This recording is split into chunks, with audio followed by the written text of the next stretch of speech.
Ella se llamaba Eider Valcárcel Escurra y olía a barniz de nogal y bruma salada, un rastro que se quedaba en las mangas como una firma humilde.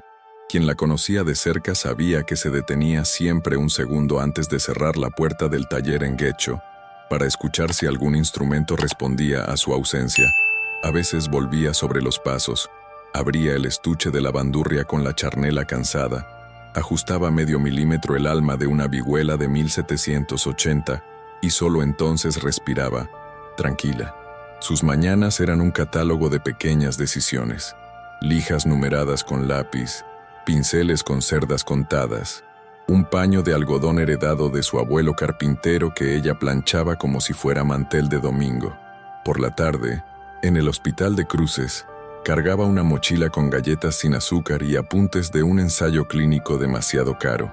Allí su hermano, Iago, hacía bromas flojas para disimular el miedo, y Eider anotaba palabras de la asistente social como si fueran cuentas.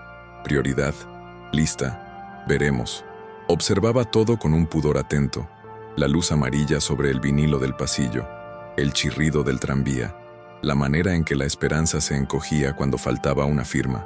Soñaba, sin alardes, con un museo-taller para instrumentos ibéricos olvidados, conciertos al atardecer y entradas a precio de pan, más por dignidad que por negocio.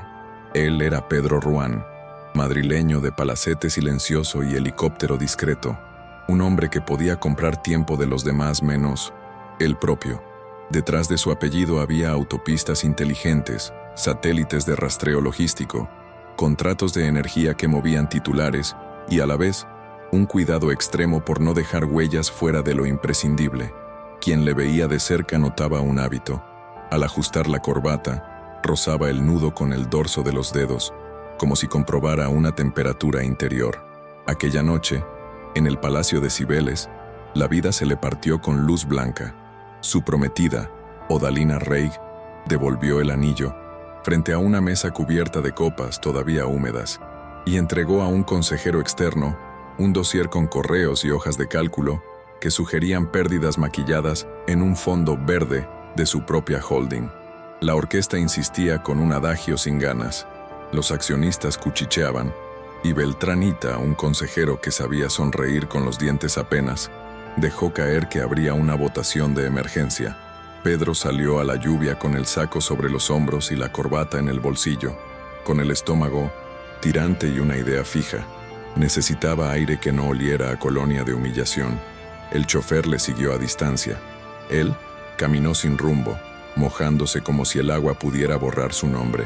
Se detuvo, empapado, en un bar de esquina en Lavapiés, donde el humo de la plancha olía a sardinas y paciencia.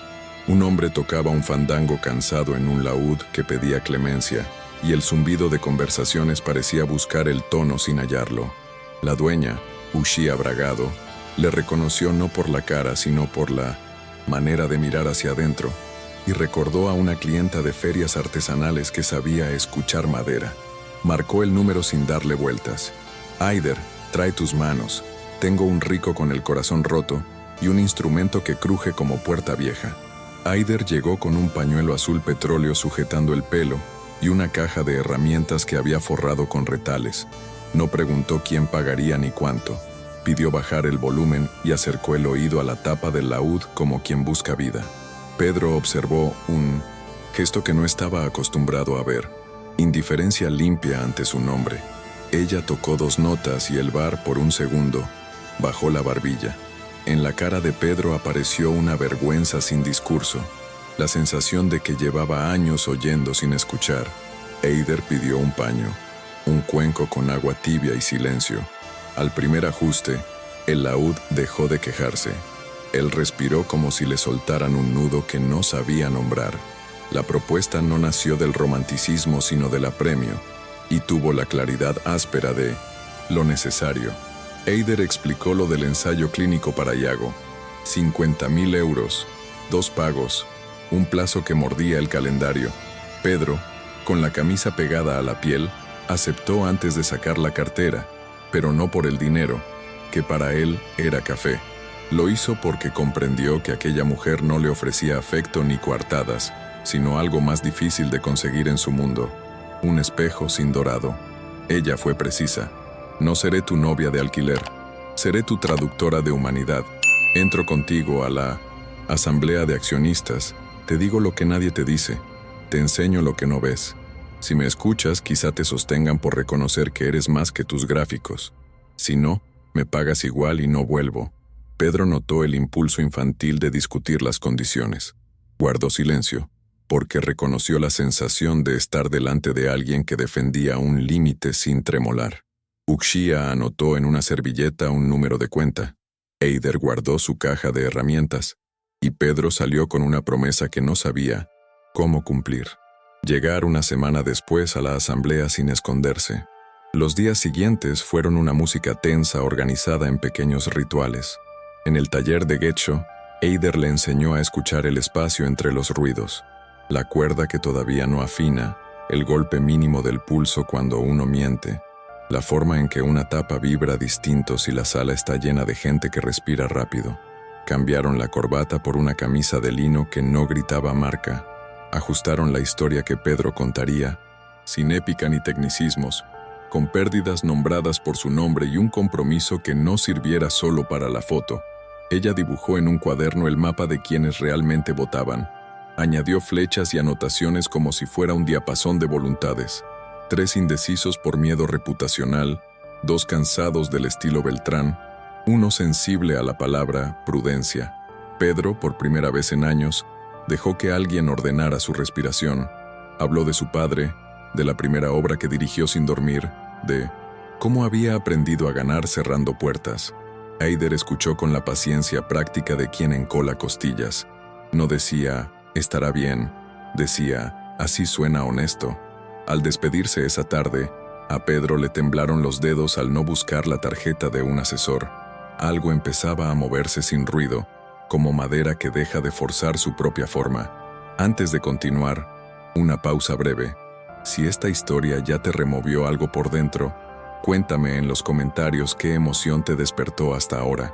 Rabia, compasión, esperanza, duda. Leer tus experiencias y opiniones ayuda a que este canal siga siendo un espacio humano y honesto. Suscríbete y activa las notificaciones para no perder los próximos capítulos y nuevos contenidos transformadores. Y quédate hasta el final. Te vas a sorprender con el desenlace y con lo que revela sobre el precio real de nuestras decisiones. En los entrenamientos siguientes, Pedro llegó temprano y apagó su móvil sin que nadie se lo pidiera. Un gesto raro en él que Eider notó sin celebrarlo.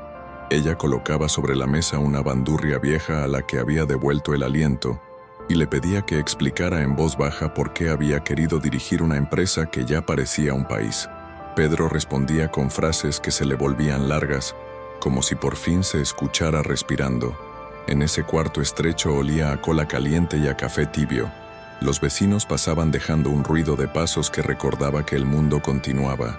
Eider le hacía repetir una misma historia con palabras distintas hasta que la versión triunfalista se caía sola y quedaba el nervio. Un error de cálculo propio, un director financiero soberbio, un miedo a decepcionar al padre que ya no estaba para corregirlo. Cuando Pedro se detenía, ella golpeaba levemente la caja del instrumento.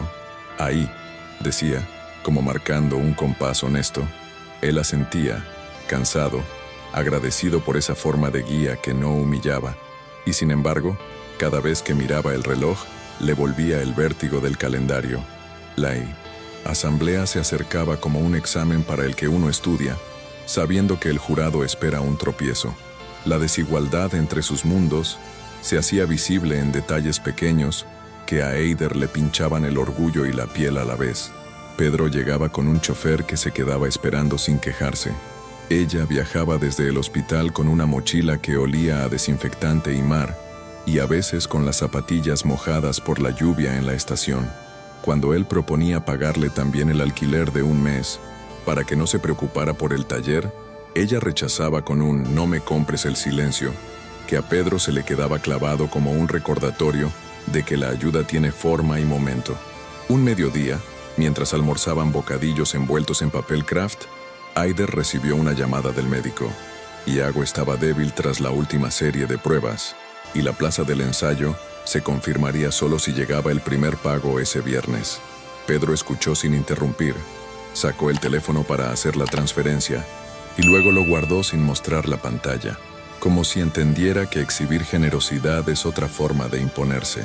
Eider agradeció con una mirada seca, más intensa que cualquier discurso.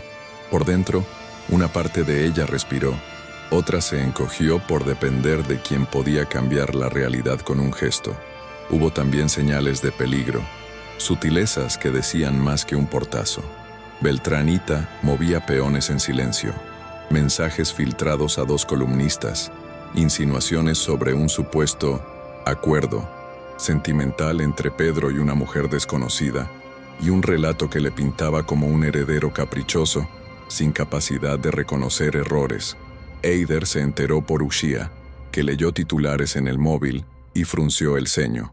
Eider no quiso mostrárselos a Pedro, pero al día siguiente él llegó con la mandíbula apretada, sabiendo que su vida privada ya estaba siendo convertida en herramienta. «No soy tu escudo», dijo Eider, «pero no me usarán como lanza». Pedro sintió el golpe de esas palabras, porque en 1970, su mundo casi todo el mundo aceptaba ser arma a cambio de pertenecer a un círculo. Decidieron que Eider no entraría por la puerta principal el día de la asamblea, ni posaría para cámaras. Su papel sería estar cerca antes, ordenar su respiración y subir al estrado solo si una pregunta la convertía en llave para abrir una puerta cerrada. La estrategia era simple y áspera: quitar brillo, poner verdad, sostener la mirada cuando alguien exigiera espectáculo. La víspera, Pedro la llevó de noche a la sala vacía donde se celebraría la asamblea, un espacio de madera perfecta y alfombra espesa que tragaba los pasos. La técnica probaba micrófonos con números que sonaban a sentencia. 2 auxiliares pegaban discretamente marcas en el suelo. Eider caminó en silencio midiendo la distancia entre atril y primera fila, el eco posible de una voz sincera y el lugar donde los indecisos acostumbran a sentarse para no ser vistos al cambiar de expresión. Le pidió a Pedro que hablara una vez, sin papeles, mirando a una silla como si fuera la persona a quien más decepcionó en su vida.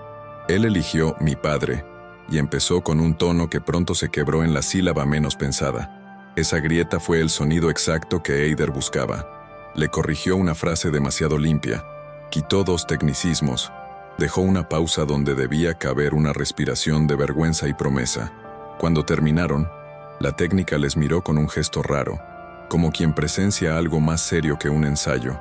Pedro guardó el teléfono aún en silencio. Fuera, Madrid seguía con su ruido, pero él sintió que, por primera vez en meses, el suyo disminuía. Aquella noche, Eider volvió a Getxo para dormir 2 horas junto a una radio vieja que usaba de reloj, y al amanecer, tomó el primer tren hacia Bilbao para firmar papeles del ensayo clínico de Iago. La sala de administración olía a café recalentado y plástico, y la funcionaria pronunció «plaza confirmada» con una claridad que le soltó un nudo en la espalda. El primer pago estaba registrado, la segunda cuota vencería en 30 días. En el pasillo, Eider apoyó la frente contra una ventana fría y se permitió llorar sin ruido, pensando en lo indecente que es que la salud dependa de cifras. De regreso, respondió un mensaje de Pedro que solo decía «Gracias por ayer», y añadió «No me debes gratitud, debes atención». Luego cerró el móvil, porque debía volver al taller a preparar el estuche con el instrumento que llevaría como ancla para él. Al ajustar las clavijas, sintió que el miedo y la esperanza tienen un mismo timbre cuando uno decide sostenerse de pie. Esa tarde, mientras el tren la traqueteaba hacia Madrid, Eider pensó que lo que estaba por suceder no era un contrato, sino un cruce. 2 vidas desiguales que, por unas horas, buscarían afinar la misma nota frente a gente dispuesta a aplaudir la caída. La mañana de la asamblea amaneció con un cielo turbio que no prometía lluvia pero sí peso, y Pedro decidió caminar los últimos 2 bloques para sentir el suelo, un gesto pequeño que Eider le había recomendado para bajar la ansiedad. Entró por el acceso lateral con un equipo mínimo, un portafolio con papeles que no pensaba leer, una botella de agua sin etiqueta y el recuerdo de la práctica frente a la silla vacía. Eider ya estaba en una sala contigua, revisando las notas en su cuaderno, flechas hacia los indecisos, un punto rojo para la pregunta más probable de un accionista veterano y una frase que había subrayado 2 veces: no prometas imposibles, promete procesos verificables. Cuando se encontraron, ella no le dio discursos. Le enderezó el cuello de la camisa y le dijo: si tiembla la voz, no la corrijas. La honestidad también tiembla. Pedro asintió con un gesto que parecía un agradecimiento y un aviso de miedo. Beltránita, desde el pasillo, lanzó una sonrisa de porcelana. Pedro respondió con una neutralidad que Eider le había enseñado. Ni reto, ni saludo, solo presencia. Faltaba media hora y el murmullo del auditorio sonaba a expectación con hambre de sangre. El auditorio, revestido de madera y pantallas discretas, se llenó con un rumor que se parecía al mar antes de romper. Los técnicos ajustaron micrófonos, los fotógrafos buscaron el ángulo que delata, y la mesa de presidencia dispuso los nombres como naipes ya marcados. Pedro se sentó al centro, a la izquierda el secretario, a la derecha una consejera con fama de leer balances como si fueran novelas. Miró a la segunda fila y encontró, como le había enseñado Eider, a los 3 indecisos: un hombre de gafas gruesas que anotaba con lápiz, una mujer que ocultaba su nerviosismo con un bolígrafo de lujo y un joven gestor cuyo traje aún le quedaba como prestado. Empezó el orden del día y el punto de situación del Fondo de Transición Verde llegó sin pompa. Pedro se puso de pie y, contra el instinto, no abrió el portafolio. Dijo su nombre y reconoció de entrada lo que otros habrían adornado: oculté pérdidas por miedo y soberbia. No más. El silencio no fue cordial, fue una cuchillada que detuvo el aire. Continuó con la secuencia pactada. ¿Qué se hizo mal? ¿Qué procesos se cambiarían? ¿Quiénes asumirían supervisión externa? Eider, detrás del telón, apretó su cuaderno como quien sujeta una tabla en oleaje. La primera embestida vino de un accionista veterano con voz de carraspera y un anillo que hacía ruido contra la madera. ¿Por qué deberíamos creer ahora?, preguntó, y la sala asumió esa duda como propia. Pedro sintió el hilo seco en la garganta. Miró un segundo a la izquierda buscando una cuerda invisible y dijo: porque hoy puedo describir mi error con nombres, fechas y consecuencias, y porque he puesto a disposición del Consejo la revisión de decisiones que antes estaban blindadas por mí. Si no cumplo, no necesito que me echen, me iré. La consejera de los balances entrecerró los ojos, no en desaprobación sino en examen. Beltránita pidió la palabra y, con suavidad estudiada, habló de prudencia y la necesidad de un liderazgo renovado sin traumas, un eufemismo elegante para apartarlo.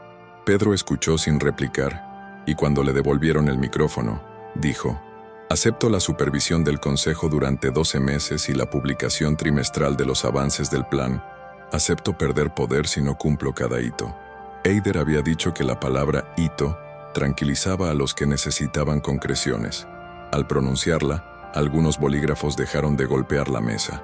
Entonces ocurrió algo que no estaba en el guión, pero sí en la realidad que Eider había previsto como posibilidad. Una accionista minoritaria, enfermera jubilada con un paquete pequeño de títulos heredados, pidió turno.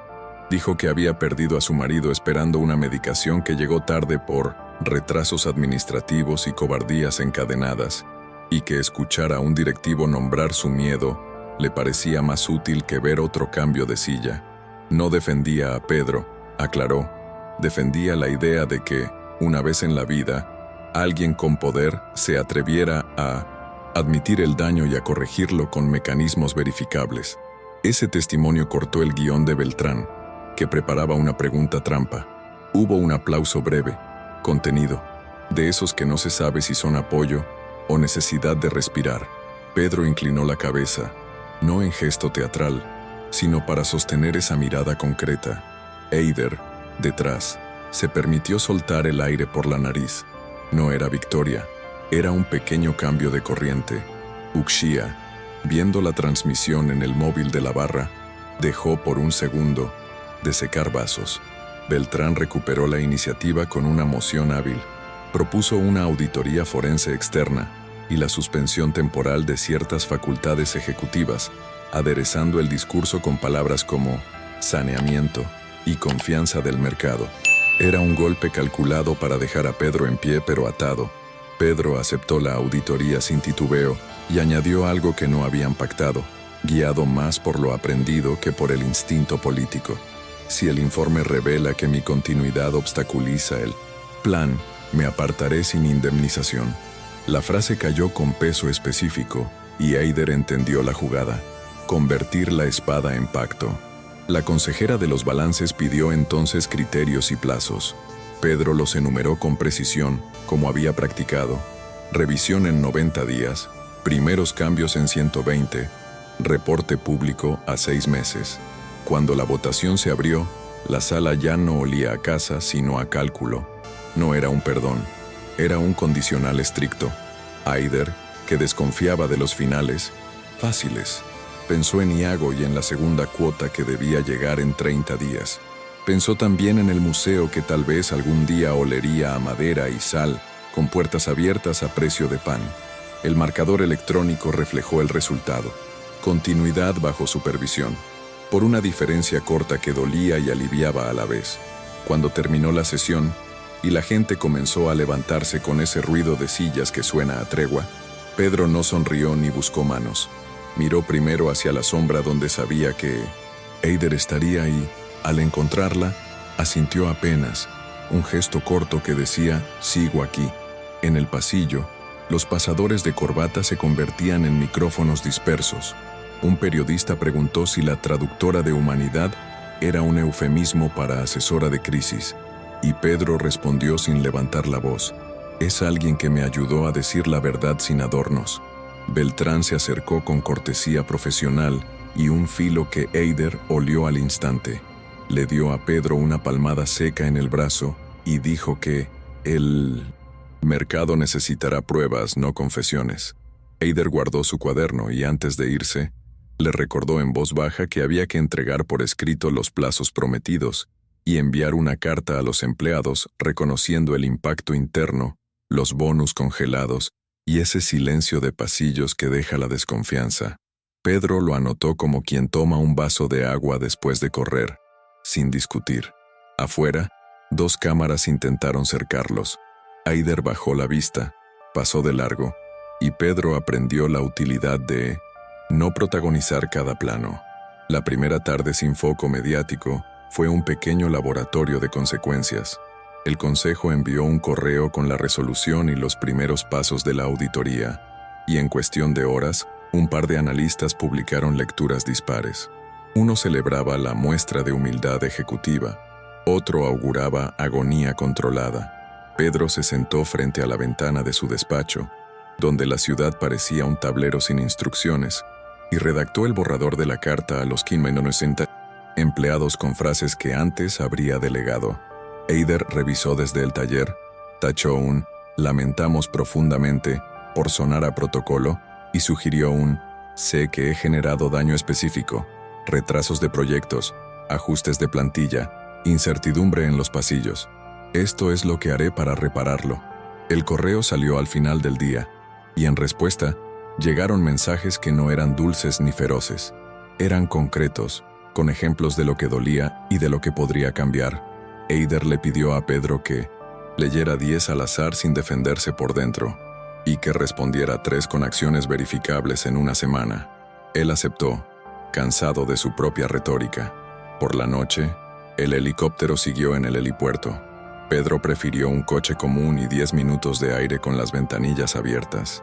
En Getxo, la vida de Eider seguía en paralelo con su precisión de siempre, pero todo le pesaba un poco más. En el hospital de Cruces, Iago intentó hacer un chiste sobre tu jefe poderoso, y ella corrigió: no, es mi jefe, es un cliente por unas semanas. La doctora del ensayo clínico explicó efectos secundarios con un tono que no prometía milagros, y Eider tomó notas como quien dibuja un mapa. Volvió al taller cuando ya caía la tarde, regó una planta que nunca florecía, y apretó con cuidado una grieta mínima en el aro de una bandurria. Pensó en la segunda cuota que vencía en 30 días, y en la incomodidad ética de depender del dinero de alguien cuyo mundo había ayudado a sostener desigualdades que ella veía a diario. Llamó a Uxía para desahogarse sin melodrama. Uxía escuchó con ese silencio útil que no da consejos inútiles y sugirió algo práctico: establecer por escrito que el aporte a Yago quedaría blindado, pasara lo que pasara entre ellos dos, para que no se convirtiera en moneda de negociación emocional. Eider redactó esa cláusula en una hoja cuadriculada, con letra clara, y se la envió a Pedro sin signos de exclamación, como se envían las cosas serias. Pedro respondió minutos después: firmo. Al día siguiente, antes de amanecer, Pedro propuso reunirse en un café cercano al río, sin escoltas visibles, para firmar la cláusula y repasar la siguiente semana.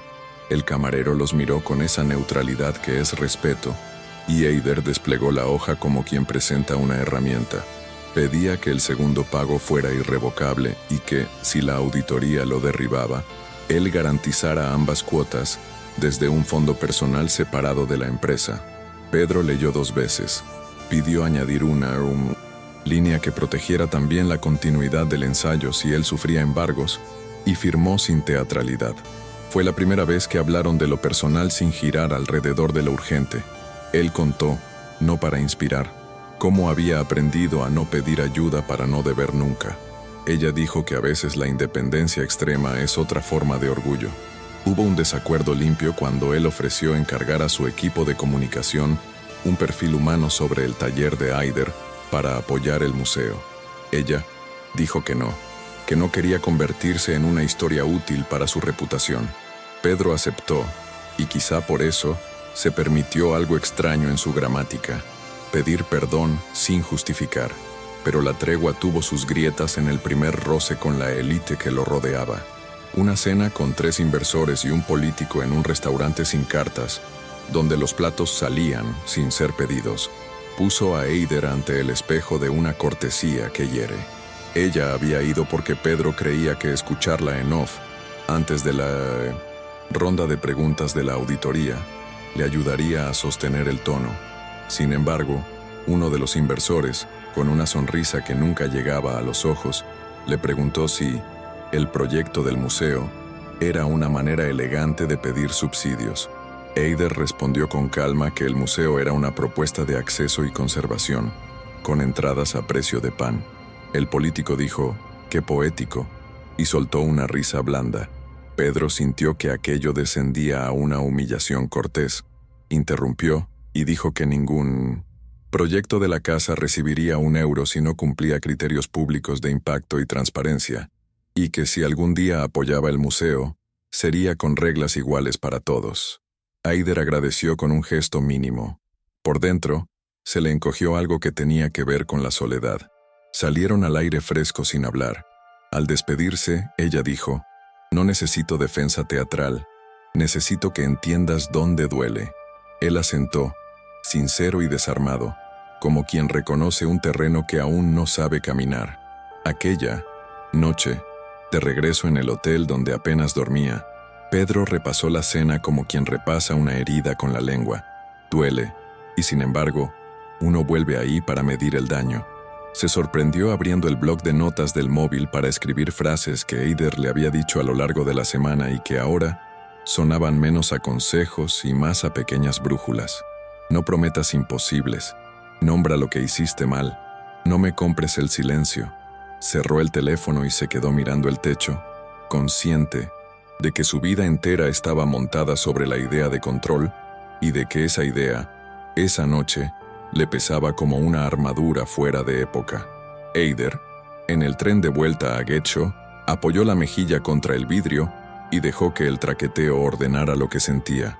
Una mezcla de alivio por la cláusula firmada, vergüenza ajena por la cena, y esa soledad áspera que aparece cuando uno advierte que no pertenece a mesas donde los platos salen sin ser pedidos. Se prometió dormir, pero la imagen de la risa blanda del político volvió como eco, y con ella una certeza.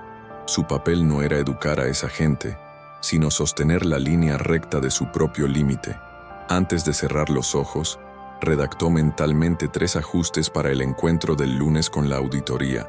decidida a cuidar el tono sin abandonar la dignidad. La reunión de arranque con la firma auditora se celebró en una sala de vidrio mate que olía a marcadores nuevos y café negro. A cada lado de la mesa, abogados con carpetas idénticas hicieron inventario de accesos, sistemas y fechas. Eider se sentó lejos, como observadora silenciosa, y tomó notas no solo de los datos, sino de los gestos.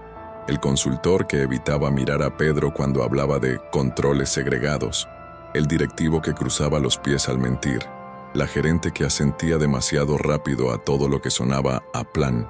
Beltranita aparecía y desaparecía con cortesía quirúrgica, dejando preguntas que no eran preguntas sino jaulas.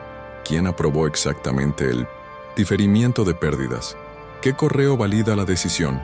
Pedro sostuvo la calma, y cuando el aire se espesó, dijo que autorizaría el acceso a su buzón personal de trabajo, con límites claros, y que aceptaba entrevistas uno a uno con los auditores.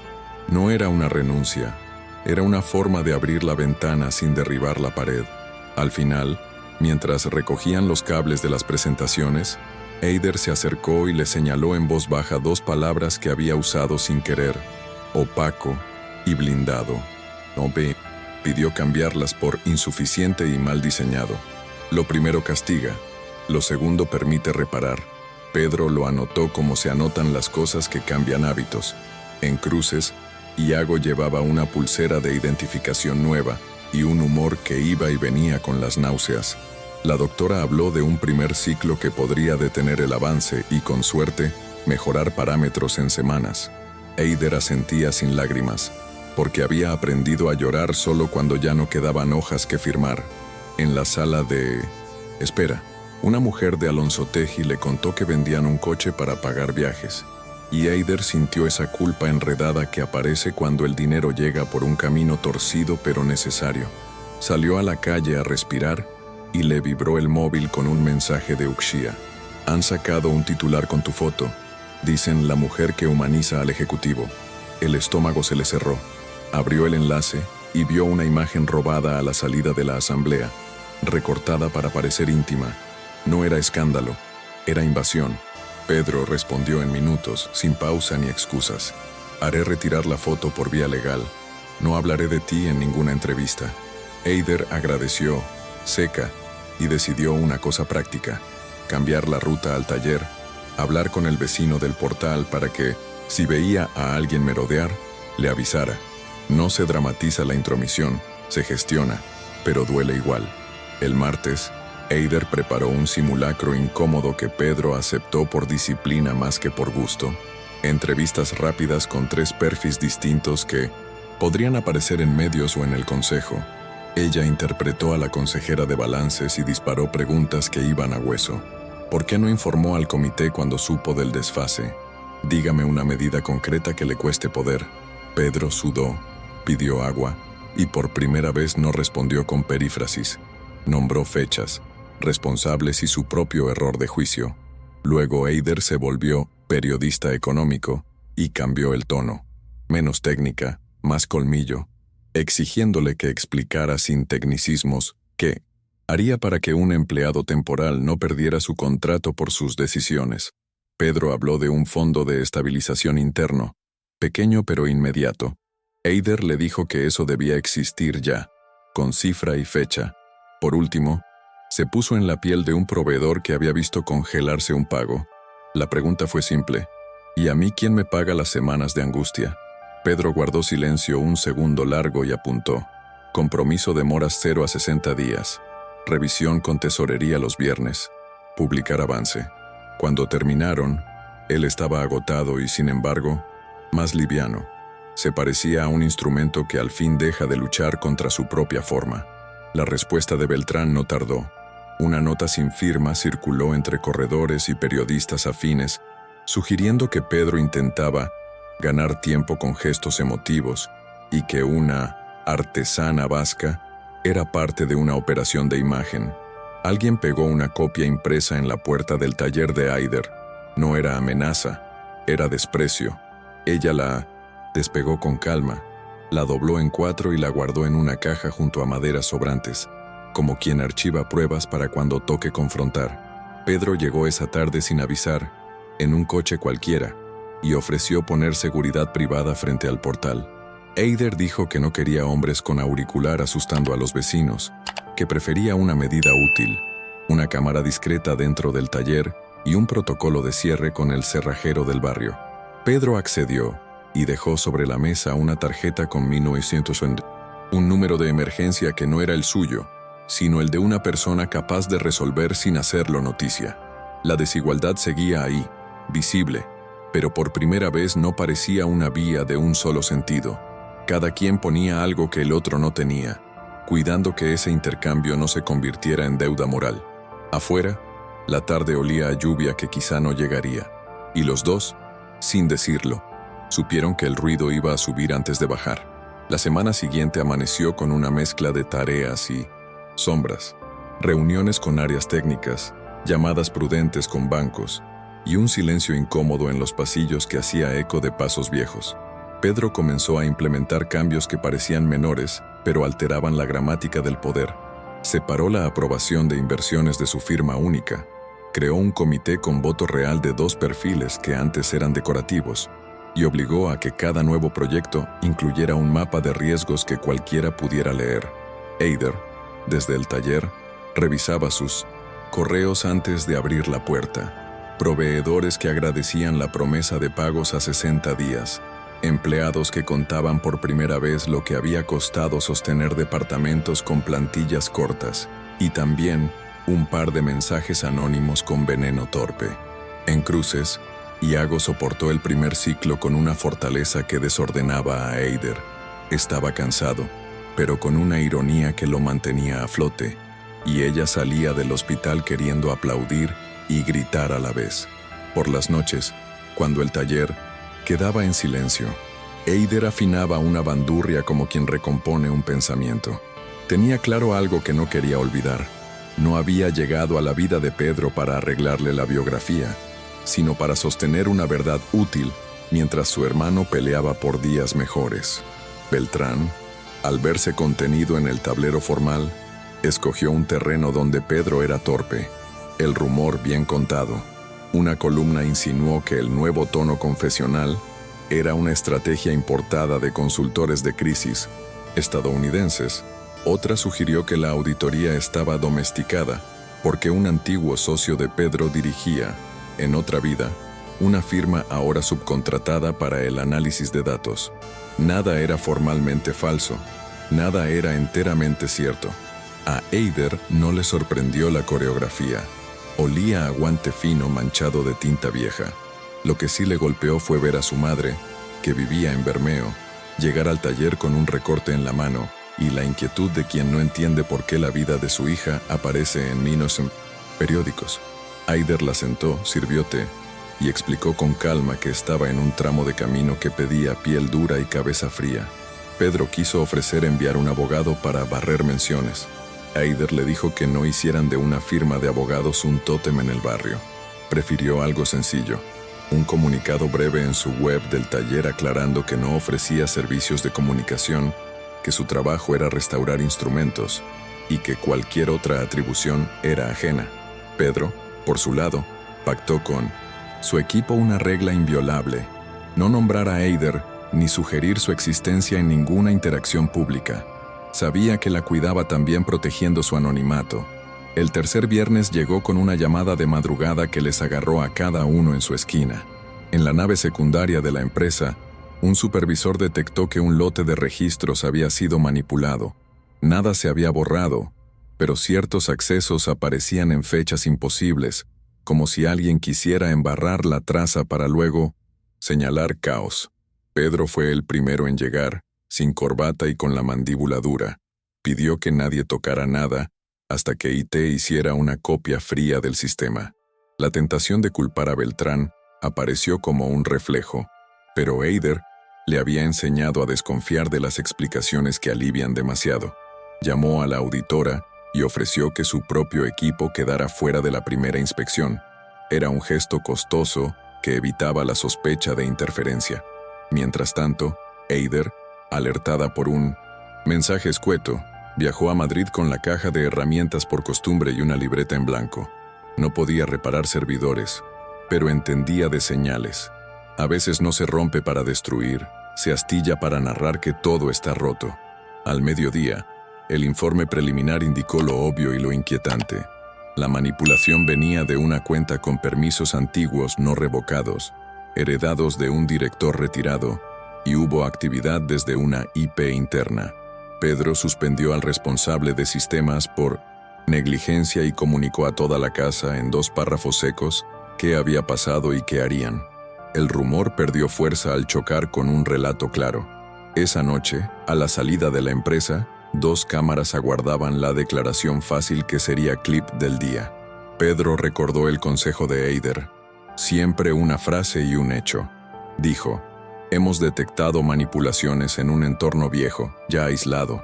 La auditoría trabaja, yo respondo, y aquí están las medidas tomadas hoy. Nada más. Uno de los reporteros insistió: ¿quién es la mujer que le asesora en humanidad? Pedro respondió con una negativa que no sonó orgullosa sino fina. No comentaré sobre nadie ajeno a la estructura de la empresa. Cuando por fin subió al coche, respiró como después de un baño frío. Eider lo esperaba en el taller con 2 cafés y un cuaderno abierto por la mitad.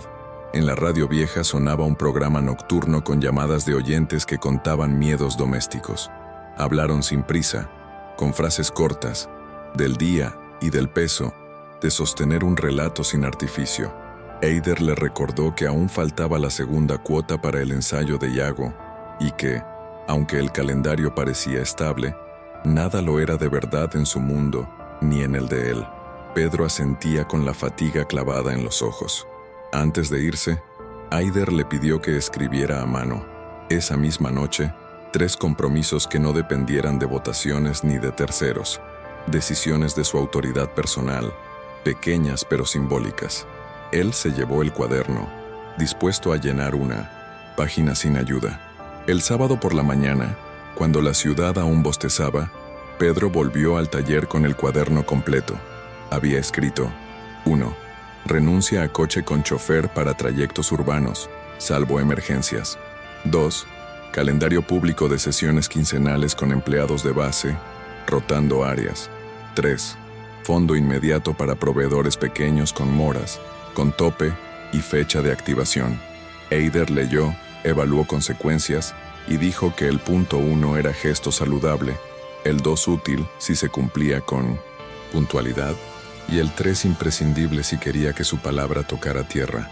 Luego sacó una bandurria que no brillaba y le pidió a Pedro que pulsara una cuerda y sostuviera el sonido hasta que se apagara.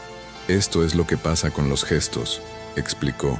Si no hay estructura que los sostenga, el aire se los come. Hay que ponerles caja de resonancia.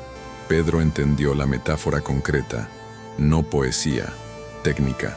Pasaron 1 hora ajustando, en paralelo, el instrumento y la hoja de ruta para que cada compromiso tuviera responsables, presupuesto y método de seguimiento. Al despedirse, Eider recibió un mensaje de Cruces. Iago había tenido una noche difícil, pero se mantenía dentro de los parámetros. Ella se apoyó en la mesa, respiró hondo y por primera vez en días permitió que una esperanza pequeña se le quedara en el cuerpo sin pedirle disculpas. La segunda semana trajo un cansancio que no se quitaba con café y una sucesión de detalles que, sumados, parecían decidir rumbos. Pedro comenzó las sesiones quincenales con empleados de base en una sala pequeña, sin fotos ni banderas, donde las sillas no tenían jerarquía. Escuchó a una contable explicar cómo el retraso de un software le había añadido horas invisibles a su jornada. Oyó a un técnico describir el pudor de decir en casa que quizá habría recortes, y tomó notas sin interrumpir, comprendiendo que el poder también consiste en sostener silencios largos. Eider, por su parte, ajustaba el calendario del taller para poder estar presente en 2 reuniones clave, y organizaba turnos de visita a Iago con su madre para que ninguno se quemara en el intento. Una tarde, saliendo del hospital, vio en un kiosco una revista con un titular agudo, La redención según Pedro R., y sintió el impulso de arrancar la página. No lo hizo, porque sabía que la furia también era una forma de ser capturada. En su lugar, Escribió a Pedro una frase que sonó seca, pero protectora. Cuida el ritmo.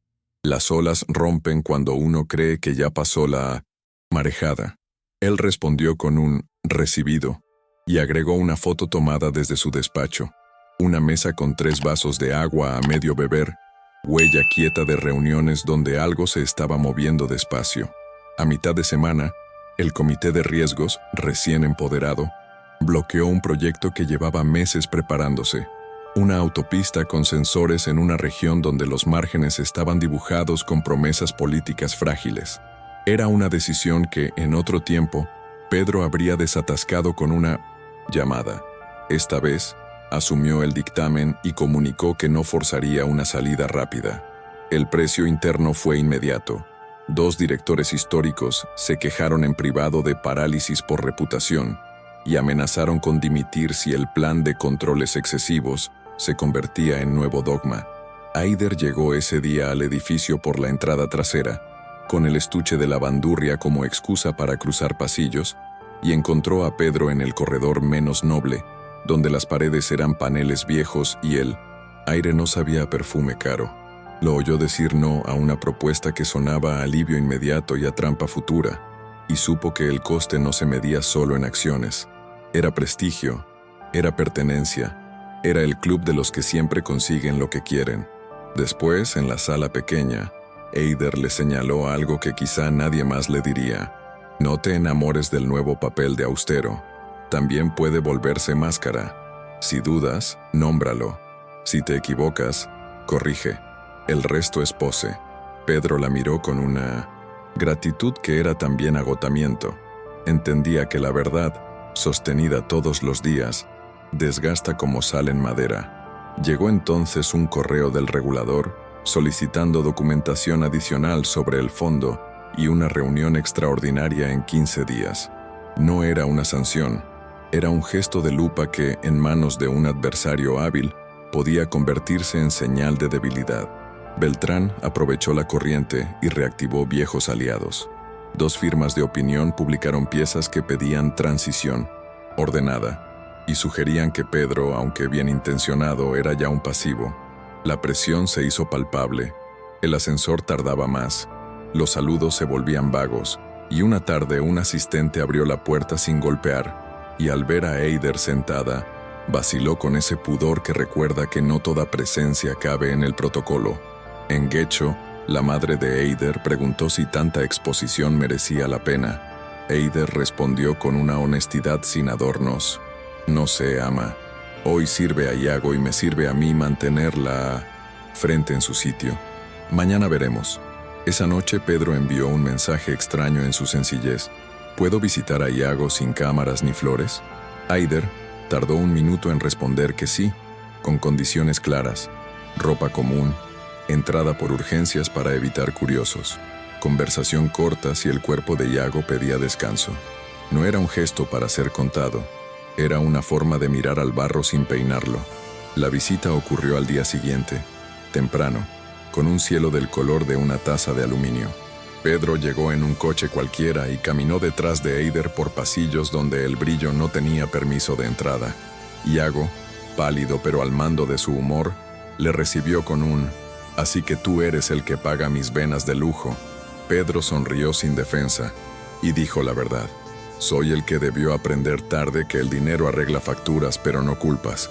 Hablaron 5 minutos de fútbol y de un luthier que Iago seguía en redes. Y luego Pedro se calló para no ocupar el espacio del enfermo con su biografía. La enfermera entró como quien cuida un teatro pequeño, midió saturación, movió un cable, y Eider la observó agradecida por ese cuidado que no exige aplausos. Al salir, Pedro dejó, a petición de Eider, un sobre con los comprobantes bancarios y la copia firmada de la cláusula que blindaba la segunda cuota. No nombres, no sello, solo papeles útiles. En el ascensor, ninguno habló. Afuera, Eider le pidió que no mencionara la visita a nadie. Pedro respondió que no sería historia, sería memoria, y eso bastaba. Por primera vez, caminaron juntos sin que la desigualdad rugiera. No había fotógrafos, no había coro. Solo 2 personas sosteniendo un hilo, que no prometía nada más que decencia. La calma breve se rompió esa tarde con una invitación que no era invitación, sino una trampa elegante, una gala benéfica por la innovación social, donde, según el programa, Pedro recibiría un reconocimiento por su compromiso con la transparencia, y a pie de foto aparecería la artesana que humaniza su liderazgo. Eider lo leyó 2 veces, sintiendo en la boca ese sabor a metal que dejan los anzuelos. Pedro levantó el teléfono y rechazó asistir. Aún así, la organización filtró el listado a una revista que lo interpretó como confirmación. Uxía envió un audio con una risa incrédula. «Quieren hacerte póster». Eider contestó solo con un «no voy». Entonces, Beltrán movió su pieza. Si Pedro no asistía, él ocuparía la escena y hablaría de instituciones por encima de individuos, recortando a Pedro a una nota al pie. Eider aconsejó no entrar al ruedo de las fotos. Sugirió en cambio un gesto menos brillante y más difícil, una reunión a puerta cerrada con representantes de empleados y proveedores durante la misma franja horaria, con acta pública al día siguiente. Pedro aceptó, consciente de que el aplauso fácil era tentador, pero no reparaba nada. La prensa tituló «Plantón y soberbia» en el pequeño salón donde se celebró la reunión. En cambio, se habló de turnos, de moras, de contratos. Al final, el aire olía a cansancio y a pan recién hecho de la cafetería. No eran buenas fotos, pero sí eran pasos que dejaban marca. El lunes siguiente, cuando parecía que el oleaje bajaba, estalló una filtración que olía a despacho viejo. Correos recortados donde Pedro pedía ganar tiempo con el regulador circularon en 2 portales. El tono sonaba a maniobra, pero Eider reconoció el sello de las frases amputadas para que digan lo que conviene. En una de las piezas, su nombre aparecía insinuado como intermediaria emocional, y un pie de foto robado la mostraba saliendo de un portal con la caja de herramientas, como si cargara un arma. Pedro, en una sala con paredes de vidrio, apretó los puños antes de llamar al equipo jurídico. Luego respiró hondo y escribió un hilo escueto con los correos completos, fechas y contexto, reconociendo la torpeza de una expresión y explicando el plan aprobado por el consejo. Eider leyó y pensó que esa claridad tenía un límite. El barro no busca verdad, busca mancha. Esa tarde, al volver al taller, encontró la cerradura rayada y una nota corta clavada con cinta. La luthier del patrón. No había amenaza, había desprecio. Llamó al cerrajero del barrio, cerró la persiana 2 horas y se sentó en el suelo con la espalda contra la mesa, respirando la mezcla de barniz y sal que le devolvía la calma. Decidió, sin épica, que no iba a ceder el barrio a la caricatura. Beltrán, atento como un cazador que escucha pasto, envió un emisario a proponerle a Eider un contrato profesional para asesorar una fundación nueva de cultura y acceso, con un honorario que equivalía a 1 año de taller. La cita fue en una cafetería ruidosa, como si el ruido pudiera legitimar lo turbio.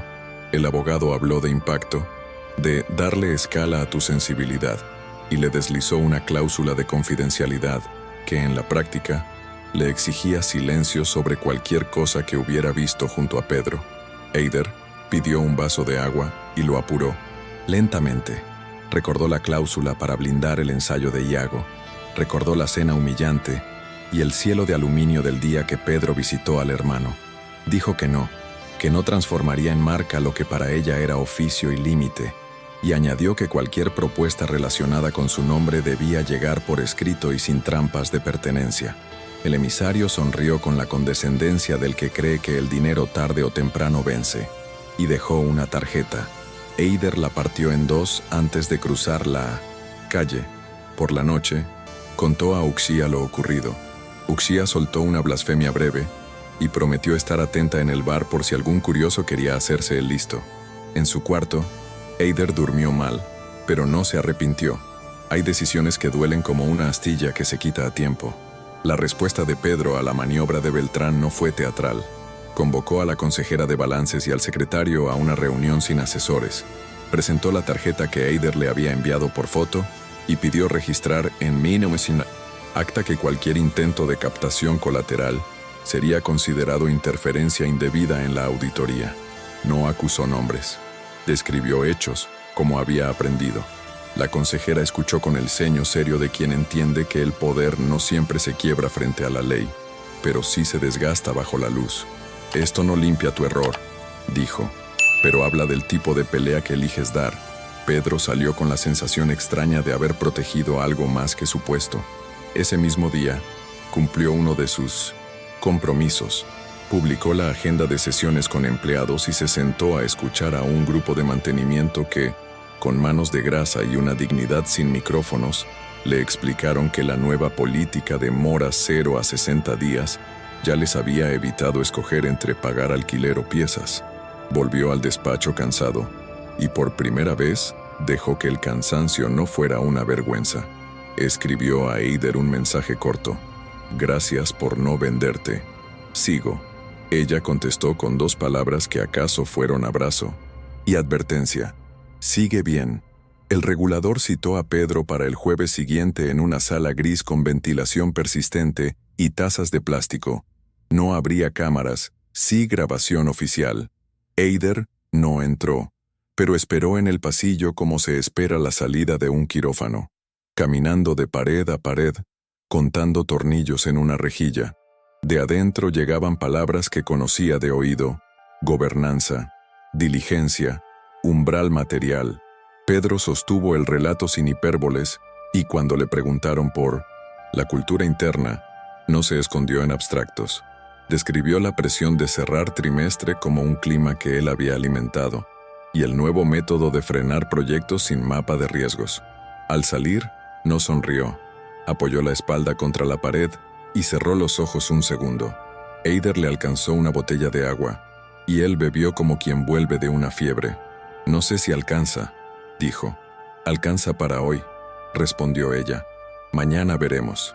Caminando hacia la salida lateral, se cruzaron con Beltrán, que olió el cansancio y ofreció un comentario de seda. «Sea cual sea el veredicto, habrá futuro para todos». Pedro no respondió. Eider sí. «El futuro también aprende». No fue una frase brillante. Fue una piedra pequeña colocada en la senda para no olvidar por dónde habían pasado. La misma noche, alguien pegó en la puerta del taller un sobre con una invitación al Foro de Excelencia Empresarial y un pase de backstage a nombre de Eider. Era el mismo circuito que había intentado convertirla en póster. Ella lo guardó en la caja donde acumulaba recortes y notas, no como trofeo, sino como registro del ruido. Encendió la radio para tapar el pensamiento, y la voz de un oyente que hablaba de su deuda con el banco le recordó por qué había aceptado aquella primera propuesta. Por Iago y por la idea de que a veces una cuerda afinada impide que la sala se rompa. Sonó el móvil. La doctora de cruces, con una actualización contenida pero buena, dijo que los marcadores de Iago mostraban un primer signo de respuesta. No victoria, indicio. Eider se sentó en el taburete del taller y dejó que ese dato pequeño la atraviese sin pedir permiso a la prudencia. Escribió a Pedro. «Iago, leve mejora». Él respondió en segundos. «Bien, mañana te paso justificantes del fondo para proveedores y la agenda de las sesiones. También quiero revisar contigo una carta a los clientes viejos». Ella aceptó, con una condición que ya era un ritual: sin fotos. Pedro replicó con un «sin fotos, sin épica». Luego, apagaron el día desde sus esquinas, sabiendo que la quietud era solo un intermedio y que lo que venía exigiría una nota aún más difícil: sostener la decencia cuando el aplauso ya no sirve de guía. El lunes amaneció con una claridad fría y una carta sobre el escritorio de Pedro. El regulador solicitaba documentación adicional y anunciaba que, en 10 días, emitiría una resolución provisional sobre el fondo. No era condena, pero sí un margen estrecho para equivocarse. Pedro convocó a primera hora a un equipo pequeño y estableció 3 prioridades: cerrar el fondo a nuevas inversiones, comunicar con transparencia a los clientes históricos y publicar, antes del viernes, el detalle de las medidas internas ya implementadas. Eider leyó el borrador de la carta a clientes y pidió limpiar 3 frases que sonaban a autoprotección. Insistió en dejar por escrito que habría una línea directa, atendida por una persona con criterio, para resolver incidencias sin guiones. A media mañana, un correo anónimo llegó a Miloseter, su bandeja con un archivo adjunto que parecía rutinario, un calendario de reuniones. Al abrirlo, Aider detectó un patrón simple y siniestro, citas superpuestas en la misma sala entre directivos y proveedores completos, como si buscaran provocar una escena. Le avisó a Pedro. Él ordenó mover de inmediato esos encuentros a espacios distintos y registrar accesos. No era paranoia, era aprender a leer la gramática del sabotaje. Por la tarde, la auditora compartió un avance con lenguaje técnico y una advertencia clara. Había deficiencias históricas en la segregación de funciones y huecos en la trazabilidad de decisiones. Se identificaban responsabilidades en cadena, con Pedro al final por omisión y por concentración de poder. No era novedad para él, pero verlo en informe con casillas y flechas le clavó una incomodidad que Eider reconoció como útil. «Esto te sirve si lo conviertes en plan y no en penitencia», dijo. En paralelo, Beltrán lanzó una invitación a una conversación abierta con analistas en un hotel del centro. El texto, pulcro, insinuaba que otras miradas podían dar estabilidad. El riesgo era obvio. Una sesión diseñada para aislar a Pedro de su propio relato. Eider sugirió no prohibirla ni competir en brillo. Propuso, en cambio, publicar el mismo día el primer reporte de implementación con métricas, responsables y fechas, sin adjetivos. También recomendó que Pedro asistiera brevemente a la conversación abierta, no para discutir, sino para repetir 3 hechos y retirarse antes del coloquio, evitando la emboscada de los matices maliciosos. Pedro aceptó, aunque sabía que al salir le llamarían arrogante. Aprender a cargar ese adjetivo sin rabia era parte del tratamiento. La tensión encontró una fisura íntima esa noche, cuando Aider recibió de Cruces un mensaje escueto. Iago, fiebre moderada, control en observación. Ella dejó el taller a medio cerrar y cruzó la ciudad con el corazón apretado. En la sala, Iago estaba pálido pero consciente, con una broma floja que no ocultaba el miedo. La doctora habló de reacción esperada y de vigilancia por 24 horas. Eider asintió con el cuerpo entero, guardando para después el temblor. Desde el pasillo, escribió a Pedro que no estaría disponible al día siguiente salvo urgencias reales. Él respondió con un «Ocúpate de tu hermano, cubro aquí», que no llevaba sello de salvador, solo de compañero de tramo. Al amanecer, con Iago estable, Eider bajó a la cafetería y apuntó en su cuaderno 2 columnas: lo que puedo hacer y lo que debo dejar de hacer. En la primera escribió: revisar el reporte con ojos de usuaria, reforzar el protocolo de citas, acompañar la breve aparición en el hotel. En la segunda, subrayó: no leer foros, no justificar mi existencia, no explicar mi oficio a quien no quiere entender. Se secó los ojos con el dorso de la mano y volvió a la habitación, sabiendo que la guerra grande solo tenía sentido si no abandonaba esta trinchera pequeña. El evento del hotel fue una coreografía precisa, de alfombras discretas y sonrisas que medían riesgos. Pedro llegó con un dossier delgado y la determinación de hablar menos de 5 minutos. En la escalera mecánica, Aider le repitió el plan como si marcaran compases. 3 hechos, ni uno más. Si preguntan por intenciones, remite al reporte. Si te ofrecen una silla para debatir, agradece y camina. Entraron. Beltrán saludó con la cordialidad del anfitrión que ya ha repartido las cartas. A su lado, 2 analistas con fama de cuchillo. Pedro tomó el micrófono, enunció las medidas, citó las fechas de verificación y anunció que el reporte estaba disponible. Un periodista lanzó al vuelo el anzuelo. ¿Qué le diría a quienes piensan que teatraliza su culpa? Pedro respondió: que lean el plan y me midan por resultados. Devolvió el micrófono. Beltrán intentó retenerlo con una pregunta larga. Pedro sonrió breve. Dijo: gracias, y salió por el lateral. A Eider le temblaban las piernas, no por miedo sino por la precisión requerida para no caer en el brillo. Afuera, el aire tenía el gusto limpio de quien no pidió postre, ni triunfo ni derrota, disciplina. De regreso en la oficina, Pedro encontró sobre su mesa un sobre sin remitente con un pendrive y una nota que decía: revisa antes del viernes. Podía ser basura, podía ser dinamita. Activaron el protocolo: ordenador aislado, técnico de confianza, copia ciega.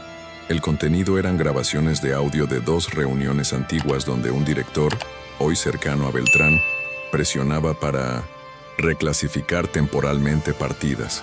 No era delito claro, sí evidencia de una cultura que permitía atajos. Eider escuchó en silencio, con los brazos cruzados. La tentación de usarlo de inmediato como golpe era grande. Pedro, cansado pero lúcido, eligió otra vía: ponerlo en manos de la auditora con cadena de custodia, y si resultaba verificable, incorporarlo al informe, no a la prensa. Sabía que eso le negaba una victoria mediática, pero fortalecía el único relato que podía salvar algo de lo importante. Esa noche, escribió a mano una carta breve para los clientes más antiguos, sin marketing. Reconocía daños, listaba medidas, pedía tiempo medible. Eider la corrigió con 2 trazos y devolvió el papel sin elogios. Antes de irse, ella dijo una frase que no era consuelo ni amenaza: cuando esto termine, cada cual tendrá que vivir con lo que eligió hacer mientras ardía. Pedro asintió. Quedaban días difíciles, y después, un resto de vida. El viernes llegó como llegan las resoluciones que importan, sin trompetas, con un archivo PDF y un sello provisional que pesa más que muchos discursos. El regulador emitió su dictamen temporal, identificaba fallas graves de gobernanza, imponía una multa que dolía sin matar, exigía un calendario de remediación en 6 meses y mantenía a Pedro al frente bajo condición estricta de cumplimiento, con revisiones bimestrales y un monitor independiente sentado en las reuniones clave. No era absolución, era un puente angosto con barandas de hierro. Pedro leyó 3 veces, no por incredulidad, sino para sentir la textura de cada frase en el cuerpo. Eider, a su lado, fue desgranando en voz baja el mapa de tareas. ¿Quién entrega qué? ¿Cuándo? ¿Cómo se verifica? ¿Cómo se comunica sin aparatosidad? La multa no descosía la empresa, pero obligaba a priorizar. El plan ya no era una promesa, era calendario público. Beltrán difundió un comunicado correcto, demasiado correcto, celebrando la institucionalidad. Su tono, sin embargo, había perdido filo. Esa tarde, Pedro publicó el primer reporte con métricas y responsables y cumplió el gesto acordado. Reuniones abiertas con empleados y proveedores, acta resumida en la web. Nadie aplaudió, tampoco hubo linchamiento. Eider supo que, a veces, la supervivencia más decente suena a madera sosteniendo pesos sin crujir. El fin de semana, lejos de cámaras, hubo consecuencias que no llevaban titulares, pero sí dejaban marcas. 2 directores históricos presentaron su dimisión, no con portazos, sino con correos cuidados. En los pasillos se respiró una mezcla de alivio y temor. La auditora, con la cadena de custodia del pendrive, corroboró que aquellas presiones para reclasificar temporalmente no eran fantasmas. Había existido una tolerancia a los atajos que ahora quedaba expuesta en un anexo duro y útil. El consejo, empujado por la evidencia, pidió la renuncia del directivo cercano a Beltrán, y Beltrán, que había jugado a dominar el tablero con rumores, quedó por primera vez quieto, obligado a hablar de reglas y no de sombras. Pedro no celebró, tomó nota, reorganizó áreas y mantuvo el foco en lo que dolía a pie de obra: moras, turnos, mapas de riesgo. Eider, entre el taller y cruces, administró su propia energía como se administra una cola de encolado, sin prisa, sin milagros. Iago sostuvo la mejoría leve con humor breve. Una tarde, al verla llegar con su caja de herramientas, dijo que su museo algún día olería a pan y sal, y Eider respondió que quizá, si la vida dejaba, abriría. Primero una tarde por semana para vecinos. No era sueño grandilocuente, era una ventana pequeña que no exigía pedir permiso a nadie. El lunes siguiente, en una sala sin adornos, Pedro presentó al monitor independiente ante los equipos. Habló poco, y cuando se dio la palabra, escuchó incluso cuando lo irritaba lo que oía. Eider observó los hombros de la gente bajar 1 centímetro, ese descenso mínimo que indica que el teatro se ha reducido. Por la tarde, revisaron juntos la carta a clientes veteranos. Pedro había tachado sus últimas coartadas y dejó entrar una frase que le costó: si este plan no se cumple, será mi responsabilidad y me apartaré, no por castigo ajeno, sino por respeto a su confianza. Eider no añadió flores, solo ordenó la puntuación, como quien lima una arista que raspa. Antes de irse, Pedro le entregó una carpeta con 3 cosas: comprobante de la segunda cuota de Iago, copia de la cláusula ya archivada en notaría, y una donación anónima, no a su nombre, para un programa público de conservación de instrumentos en bibliotecas municipales. Eider la rechazó. Aceptó, en cambio, una idea más áspera y menos vistosa: ofrecer al ayuntamiento el uso del auditorio de la empresa, una tarde al mes, para conciertos didácticos con entrada libre. Pedro entendió y llamó al jurídico para que preparara el convenio sin logos gigantes. Aprendía a ayudar sin convertirlo en espejo. El cierre entre ellos no fue de película ni de derrumbe.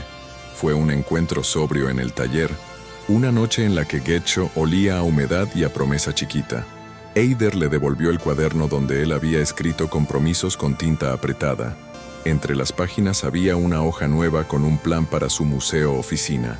3 vitrinas, un ciclo de charlas, 4 sillas plegables, una caja de donativos discretos.